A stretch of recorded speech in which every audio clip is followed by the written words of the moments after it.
하나님, 예배 자리로 불러주셔서 감사합니다. 이 시간에는 마음을 온전히 하나로 해서 주님께 집중하기를 소원합니다. 들려주신 말씀 우리의 심령에 또렷하게 새기고 그 말씀대로 살아가겠다는 결단이 있는 그러한 시간 되게 하여 주옵소서. 영과 진리로 드리는 예배가 되기를 간절히 소원하며 예수 그리스도의 이름으로 기도합니다. 아멘. 우리 다 함께 찬송가 273장 찬양하시겠습니다.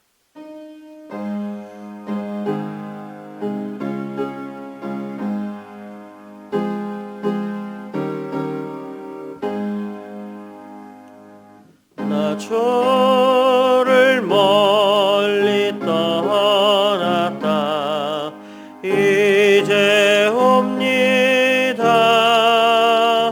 나 죄의 길에 시달려 주여 옵니다. 나 이제 왔으니 내 집을 찾아 주여 나를 받으사 맞아 주소서. 나 바랄 것이 무언가 우리 주 예수 날 위해 죽임 당하심 믿고 옵니다.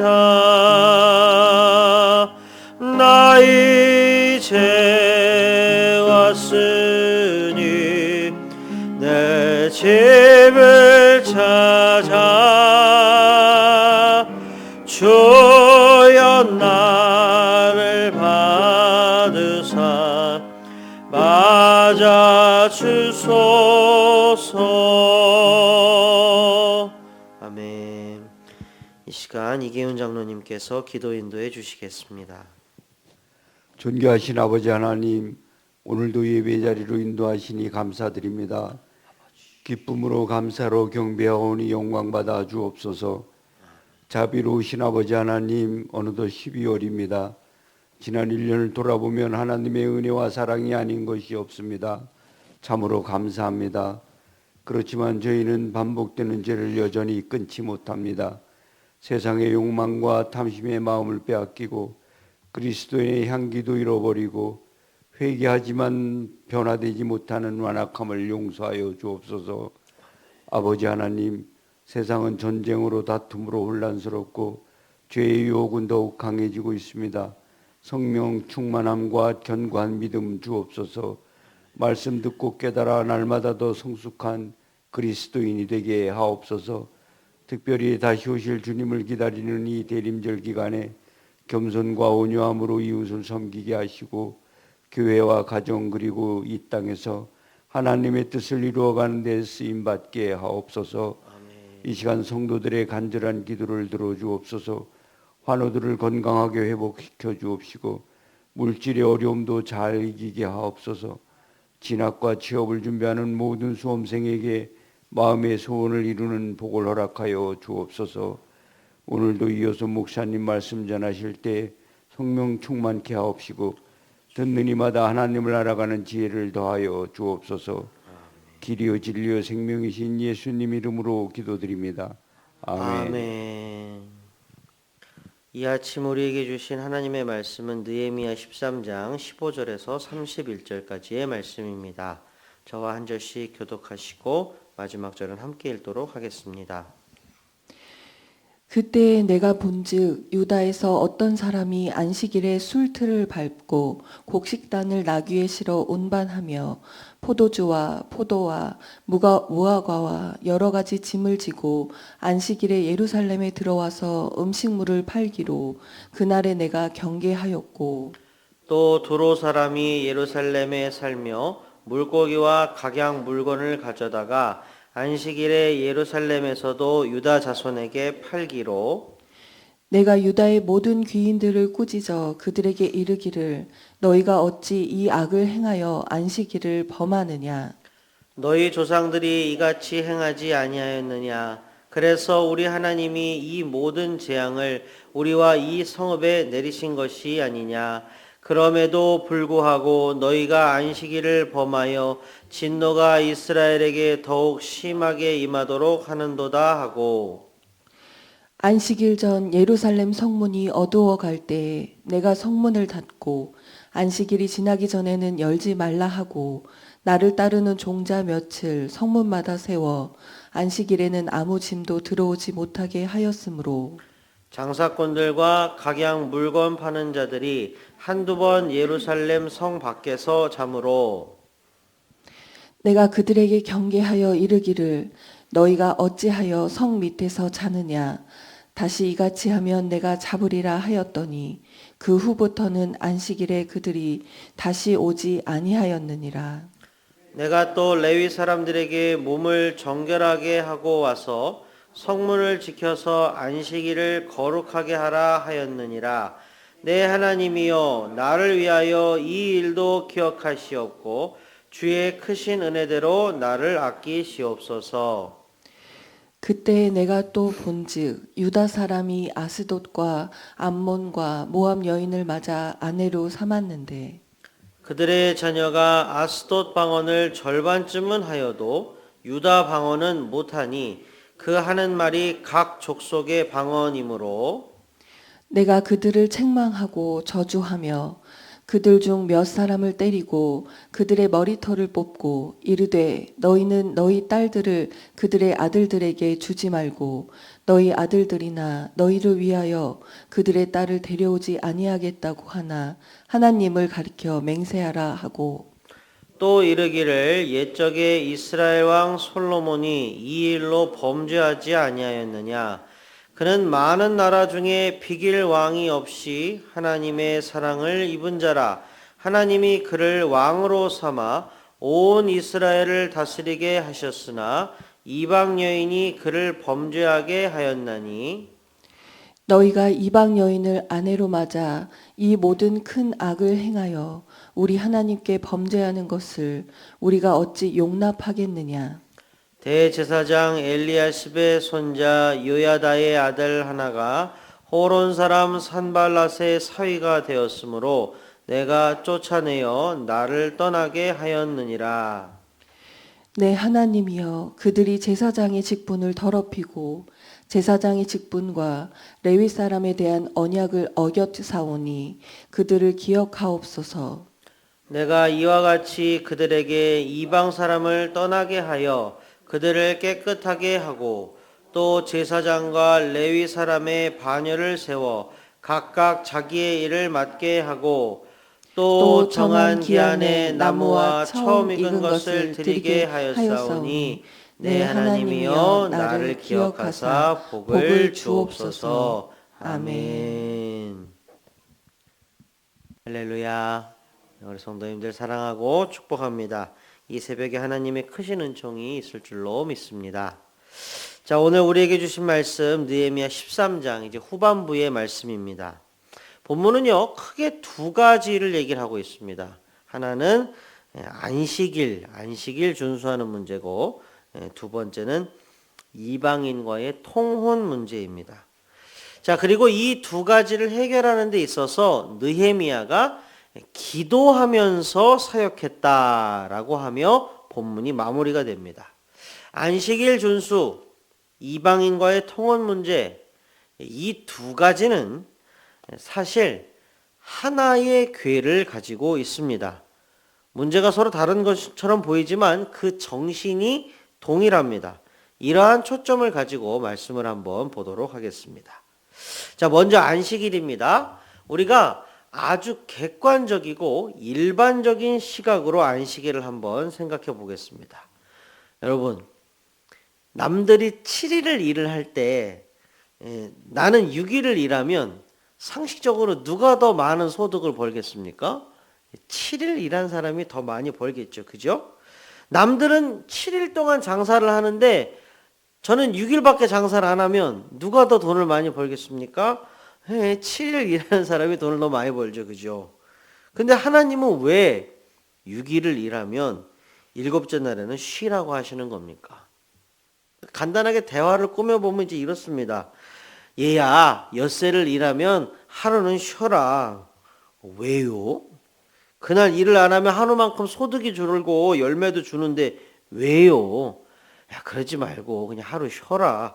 그러니까 왜요? 책임지실 겁니까? 그래, 내가 책임져 줄게. 가 되면 안식일이 이해가 됩니다. 바로 그겁니다. 안식일을 그냥 지키면서 이렇게 그냥 쉬어라 이런 게 다가 아니고요. 안식일을 지키면서 하나님을 신뢰하라라는 게 안식일 준수의 본질입니다. 안식일을 지키는 행위는 하나님을 신뢰하는 나의 신앙의 표상이 됩니다. 또한 안식일을 지키는 것은요, 내 삶의 주권자가 내가 아니라 하나님이라는 고백입니다. 내가 내 인생의 주인이고 내 시간의 주관자가 나이면 사실 나는 안식일을 지킬 이유가 없습니다. 일해야죠. 하루라도 더 일해갖고 돈도 벌고 해야죠. 하지만 내 삶의 주관자, 내 시간의 주인이 하나님이시라면 나의 시간에 의미와 무게감을 부여하시는 분도 하나님이시고 하나님이 거룩하게 만드신 안식일을 마땅히 지켜야 할 것입니다. 사랑하고 존경하는 빛과 소금 가족 여러분, 우리는 하나님의 말씀에 항상 근거하여야 합니다. 하나님의 말씀에 근거하여 하나님이 성경에 기록하신 것 중에 가장 먼저 거룩하게 구별하셔서 거룩하게 지키라 하신, 거룩하게 만드신 존재가 무엇이냐? 바로 안식일이었습니다. 자, 두 번째로 이방인과의 통혼 문제입니다. 역시 좀 일반적이고 객관적인 시각으로 한번 보겠습니다. 당대에는요, 지금 이 성경에 쓰여진 이 당대에는요, 전쟁이 흔하던 때입니다. 나라가 나라를, 민족이 민족을 대적하여서 전쟁이 많이 일어났습니다. 전쟁이 이렇게 한번 일어나면 여러 가지 변화가 생기죠. 그중 하나가 뭐냐? 바로 혈통이 섞이는 겁니다. 피가 섞이는 겁니다. 왜 그러느냐? 당대 여성들의 그 권익과 지위는 오늘날에 비하면 형편없었습니다. 많은 경우의 여성들은 굉장히 하대를 받았고 마치 전리품처럼 취급을 당했고 성적으로 착취를 당했습니다. 이뿐만 아니라 남성들은요, 자신들의 우월한 지위를 이용하여서 많은 여성들과 위압적으로 성관계를 맺었습니다. 당연히 혈통이 섞이게 됩니다. 이스라엘처럼 여러 강대국들 틈바구니에 끼어있던 나라는요, 이스라엘이 강하던 때이든 약하던 때이든 그러니까 그 상황에 따라서 계속해서 사실은 핏줄이 섞일 수밖에 없는 그런 조건을 가진 나라였습니다. 아니 그래서 뭐가 어떻다는 말인가? 이스라엘만 그런 것도 아니지 않습니까? 주변 다른 모든 나라들도 그랬는데요. 더군다나 그리스 헬라 제국 같은 경우는 그렇게 혈통을 섞는 것을 아주 국가적으로 장려까지 했습니다. 제가 전에도 여러 차례 말씀드렸던 내용인데 그런데요.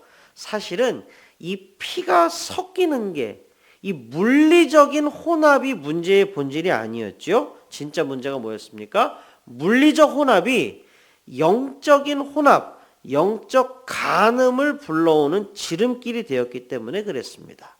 그래서 하나님이 혈통 섞이는 것을 경계하셨던 겁니다. 자, 두 가지를 연이어서 지금 봤습니다. 안식일을 지키는 것, 이방인과 통혼을 하지 않는 것. 이 두 가지가 같은 궤이다, 정신이 하나이다라고 말씀드렸죠. 본질상 하나의 공통점을 가지고 있습니다. 어떤 공통점일까요? 그 힌트는 바로 오늘 본문 묵상의 제목입니다. 여기 보면 이렇게 되어 있죠. 율법 준수와 그다음 뭐죠? 거룩성의 회복입니다. 예. 안식일을 지키는 것, 이방인과 통혼을 하지 않는 것, 이 두 가지의 공통의 본질이 바로 거룩입니다. 자, 그런데 이 거룩이라는 단어가 사실 이렇게 일상에서 쓰이는 단어는 아니에요. 그죠? 성경에서 보통 보는 단어니까 좀 이렇게 거리가 멀게 느껴질 수 있는데, 그러면 말을 살짝 바꿔보십시오. 거룩은 깨끗함입니다. 깨끗함, 정결함입니다. 하나님은 유대 백성이 하나님의 사람으로서 다른 사람들과는 다르게 깨끗하기를 원하셨습니다. 정결하기를 바라셨습니다. 왜요? 언제나 이 왜요? 이 이유가 중요합니다. 왜요?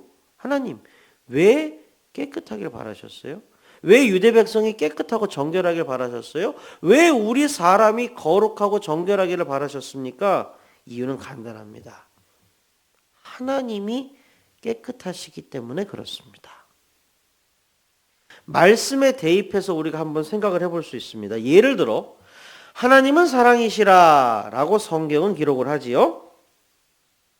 하나님의 우리에 대한 사랑은 깨끗하여서 어떤 목적이나 이용 가치나 의도를 가지고 있는 반쪽짜리 사랑이 아닙니다.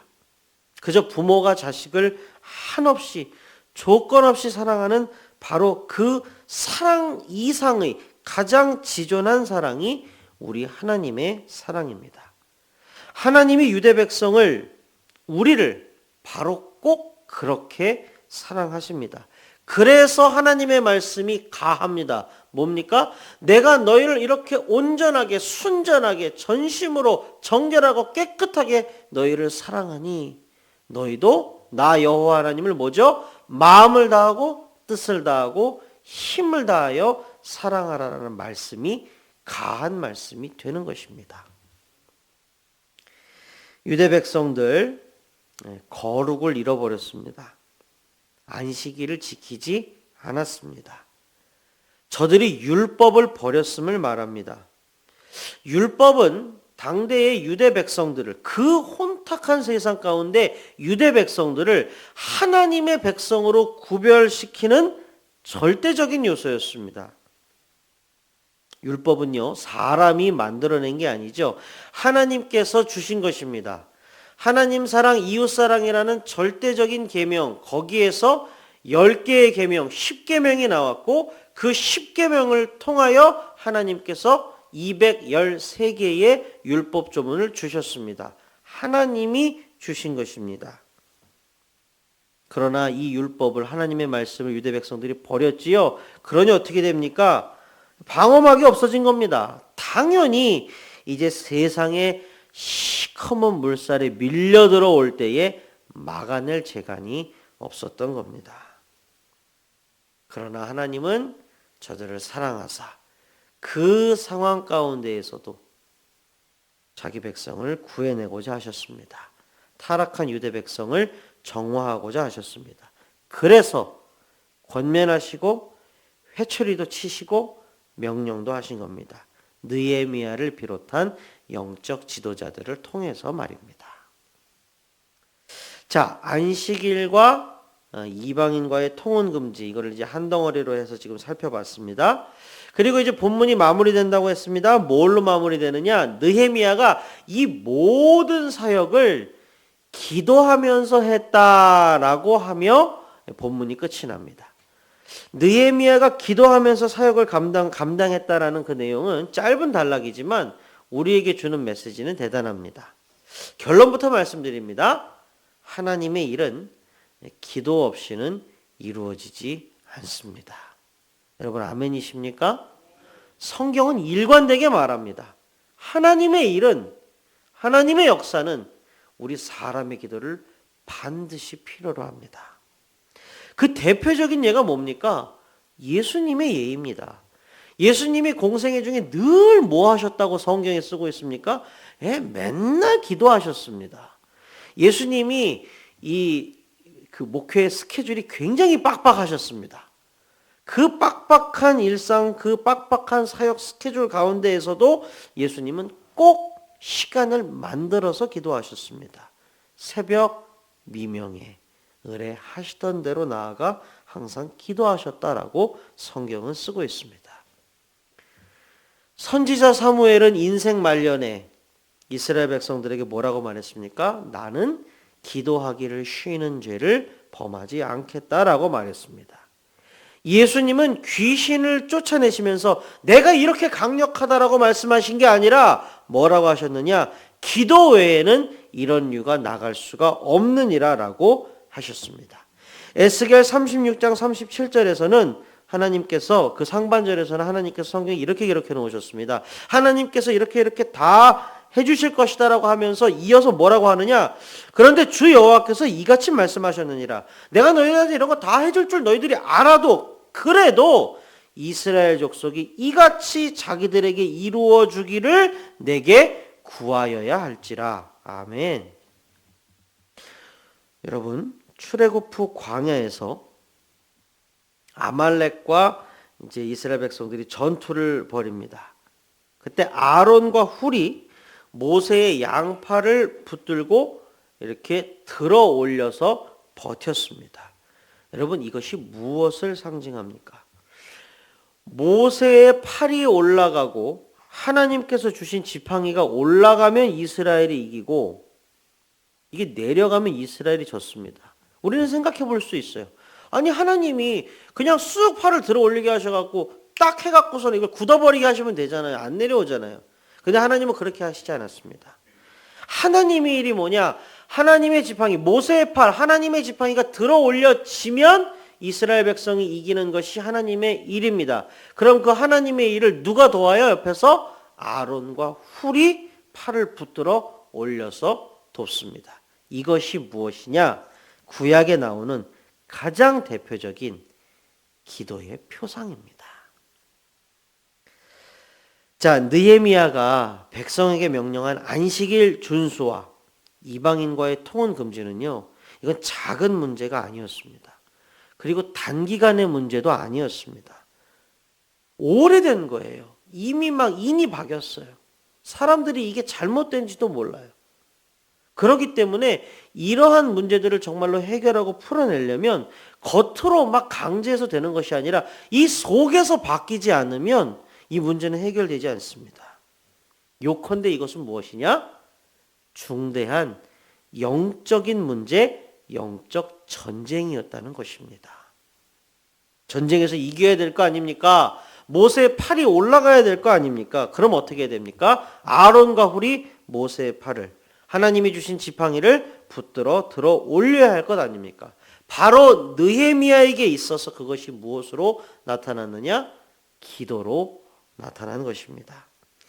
오늘 본문뿐만 아니라 느헤미야 곳곳에서 우리는 느헤미야가 기도하는 모습을 봅니다.